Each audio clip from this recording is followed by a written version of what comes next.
नमस्कार दोस्तों। आज मैं आपके लिए गणित के बहुत ही इंपॉर्टेंट क्वेश्चन लेकर के आया हूं, तो वीडियो को पूरा देखिएगा। चलिए स्टार्ट करते हैं। पहला सवाल है, दो संख्याओं का एलसीएम 66 है, संख्याओं का अनुपात 2:3 है, संख्याओं का योग क्या होगा। देखो, दो संख्याओं के बारे में बोला है तो हम दो संख्या ले लेते हैं, पहली संख्या और ये हो गई दूसरी संख्या। दोनों संख्याओं का अनुपात 2:3 है और एलसीएम 66 है। एल सी एम कितना है? 66 है। तो याद रखना, जब हमें प्रश्न में योग दिया जाता है तो हम अनुपातों का योग करते हैं, अंतर दिया जाता है तो अनुपातों का अंतर। अब एलसीएम दिया गया है तो अनुपातों का एलसीएम लेंगे। तो 2 और 3 का एलसीएम कितना हो जाएगा? 6। देखो, 2 से भी कटेगा और 3 से भी। तो इस एलसीएम में अनुपात के एलसीएम से डिवाइड कर देंगे। कितनी बार में डिवाइड हो जाएगा? 11 बार में। अब 11 का मल्टीप्लाई 2 से कर दो तो 22 और 3 से कर दो तो 33। दोनों का योग पूछा है तो योग कर दीजिए। 22 और 33 को जोड़ेंगे तो 55 मिलेगा। यह हो जाएगा आपके इस सवाल का सही जवाब, यानी कि बी ऑप्शन। सभी को समझ में आ गया? अब देखते हैं अगला सवाल। अगला सवाल है, एक नल 20 मिनट में टैंक को भर सकता है यदि एक रिसाव 60 मिनट में टैंक को खाली कर सकता है। यदि दोनों नल एक साथ खोल दिए जाएं तो टैंक कितनी देर में भर जाएगा। दो नल हैं, पहला नल हम ए मान लेते हैं और ये 20 मिनट में टैंक को भर रहा है, तो ये भरने वाला है तो पॉजिटिव। दूसरे नल को हम बी मान लेते हैं और ये 60 मिनट में टैंक को खाली कर रहा है, ये खाली करने वाला है, तो इसको हम नेगेटिव ले लेते हैं। अब टैंक हमें पता करना है कितना बड़ा है, तो दोनों का एलसीएम ले लेंगे तो कितना आ जाएगा? 60। इसका मतलब ये हुआ जो टैंक है वो 60 लीटर का है। तो 20 से 60 को कटाओ 3 बार में और 60 से 60 को कटाओ 1 बार में। इसका मतलब ये हुआ जो हमारा ए है वो 20 मिनट में भर रहा था, इसका मतलब वो 1 मिनट में 3 भरेगा, तभी तो 20 मिनट में 60 को भरेगा, तो ये 1 मिनट का काम है। बी हमारा 60 मिनट में खाली कर रहा था, 1 मिनट में 1 खाली करेगा, तभी तो 60 मिनट में 60 खाली करेगा, तो ये हमारा बी का 1 मिनट का काम है। ठीक है, हमसे बोला दोनों नल एक साथ खोल दिए जाए तो टैंक कितनी देर में भर जाएगा। दोनों नलों को एक साथ खोल देंगे तो ए हमारा 1 मिनट में 3 भरेगा, बी 1 मिनट में 1 खाली कर देगा, 3 भरा जाएगा, 1 खाली हो जाएगा साथ के साथ में, तो 1 मिनट में 2 ही भरा गया। और भरना कितना है हमको? 60। 1 मिनट में 2 ही भरा जाएगा, तो 60 कितने मिनट में भरा जाएगा? 30 मिनट में भरा जाएगा। 30 मिनट मतलब सी ऑप्शन। अब देखते हैं अगला सवाल।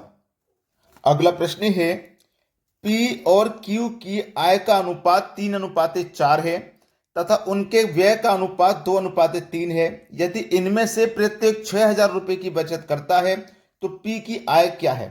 बहुत अच्छा सवाल है। देखो, पी और क्यू की आय का अनुपात हमें दिया गया है।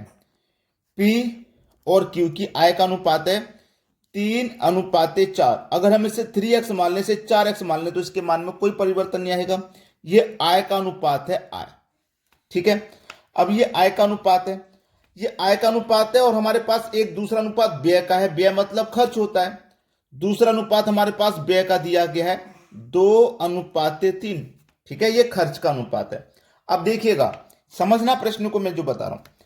आय का अनुपात हमारे पास कितना है? 3x अनुपात 4x। तो याद रखना, अनुपात का मतलब बटा भी होता है, यानी कि 3x के बटे में हम 4x लिख सकते हैं। ठीक है, उसने बोला कि प्रत्येक 6,000 रुपए की बचत करता है।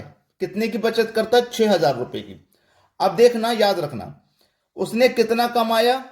पी ने कितना कमाया? 3x कमाया।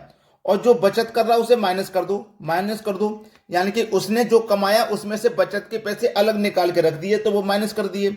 ऐसे ही इसने भी 6,000 रुपये अपने बचत के माइनस करके अपनी सैलरी में से, अपनी आय में से अलग निकाल के रख दिए। उसके बाद में क्या होता है? खर्च का अनुपात, यानी कि 2:3 है। अनुपात का मतलब बटा भी होता है। अब सरल कर लो, क्रॉस मल्टीप्लाई हो जाएगा। 3 तिया 9x माइनस 3 छिंग 18, मतलब 1800। कितना है? 6,000 है, सॉरी 6,000 है, 600 नहीं, 6,000। तो ये हो जाएगा 18,000 बराबर 4 दूनी का 8x माइनस 6 दूनी का 12,000। ठीक है, अब x वाला टर्म एक तरफ करो, ये 8x प्लस का इधर आके लेके आऊंगा तो माइनस हो जाएगा। 9x में से 8x गया तो केवल 1x बचा। ठीक है, अब देखो ये 18,000 है, माइनस का इधर ले जाऊंगा तो प्लस का हो जाएगा, तो प्लस के 18,000 में से माइनस का 12,000 कट जाएगा तो प्लस का 6,000 बचेगा। ठीक है, तो x का मान कितना बचा है आपका, x का मान बचा है 6,000। अब x हमने क्या माना था, यहां पे ये रहा x का मान, ये रहा x हमने 6,000 हो गया। अब देखो x का मान 6,000 है, अब 6 का मल्टीप्लाई मैं 3 से करूंगा तो ये हो जाएगा 18,000।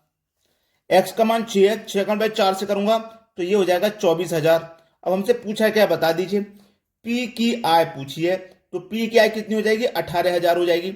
मतलब सी ऑप्शन हो जाएगा सवाल का बिल्कुल सही जवाब। अब देखते हैं अगला प्रश्न।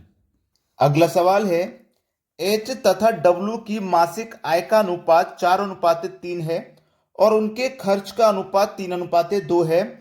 यदि उनमें प्रत्येक 600 रुपये प्रति माह की बचत करता है तो डब्ल्यू की आय क्या है। देखो, एच और डब्ल्यू दो व्यक्ति हैं, इनकी आय का अनुपात है 4:3।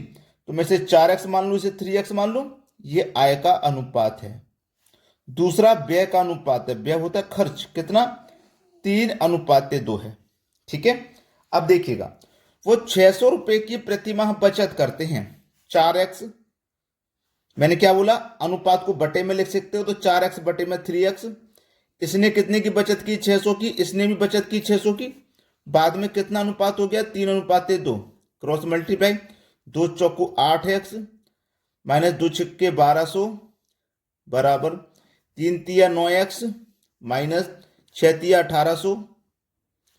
अब देखो, ये 8x इधर जाके 9x में से माइनस हो जाएगा, केवल एक x बचा, 1800 माइनस का इधर आके प्लस का, प्लस के 18 में से माइनस के हो गए 1200, तो 600 बचे। x का मान 600 है। अब x का मान 600 है तो x का मान यानी कि 600 का 4 से करो तो 2400, 600 का 3 से करो तो 1800। पूछा क्या है, w की आय कितनी है, w की आय कितनी हो जाएगी, 1800। सी ऑप्शन हो जाएगा सवाल का बिल्कुल सही जवाब। अब देखते हैं अगला प्रश्न। अगला प्रश्न है, ए तथा बी की आय 5:3 है। ए और बी की जो आय है वो 5:3 है। क्या है ये, आय। ठीक है, ये आय है। यदि ए बी सी के खर्चे 8:5:2 के अनुपात में हैं, ए बी और सी के खर्चे, ये खर्च है, ठीक है, ये खर्च है। ए बी सी का खर्च कितना है, 8:5:2। ठीक है, ये खर्च है।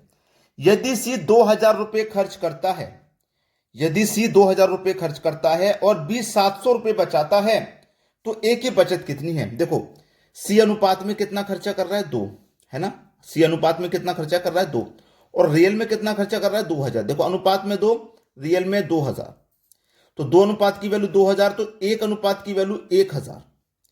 तो जब सी 1 अनुपात की वैल्यू 1,000 है तो 5 अनुपात की वैल्यू 5,000 हो जाएगी, 8 अनुपात की वैल्यू 8,000 हो जाएगी। यहां तक क्लियर हुआ। ए 8,000 खर्च कर रहा है, बी 5,000 खर्च कर रहा है, सी आपका 2,000 खर्च कर रहा है। उसने बोला कि बी आपका 700 रुपये बचाता है। जो बी है वो कितना बचा रहा है, 700 रुपये बचाता है, तो ए की बचत कितनी है। अब देखिए, उसने क्या पूछा है कि बी 700 रुपये बचाता है तो ए की बचत कितनी है। ठीक है, देखो याद रखना जो मैं आपको समझा रहा हूं, आय, आय बराबर कितना होता है, जब हम आय में से जो हमने कमाया उसमें से हमने जो खर्च कर दिया सो कर दिया, और खर्च होने के बाद जो बचा वही हमारी बचत है। जैसे मान लो मैंने 10,000 कमाया, उसमें से मैंने 7,000 खर्च कर दिया, तो 3,000 मेरी बचत हुई। समझ रहे हो मेरी बात को। तो आय में से माइनस कर दोगे आप खर्च को, तो जो बचेगा वो आपकी बचत होगी। ठीक है, अब देखिएगा, आपने, उसने बोला कि बी 700 रुपये बचाता है, बी ने खर्च कितने किए हैं, 5,000।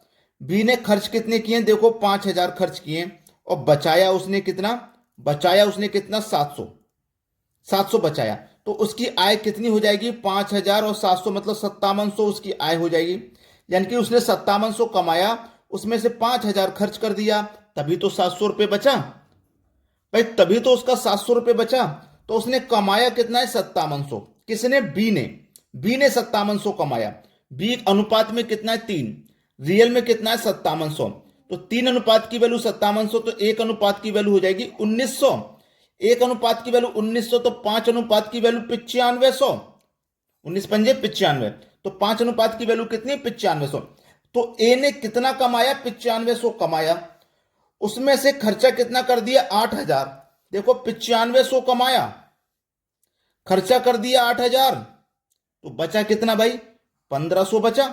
तो 1500 आपके सवाल का सही जवाब है, क्योंकि एक ही बचत पूछी है कितनी है, एक ही बचत है 1500।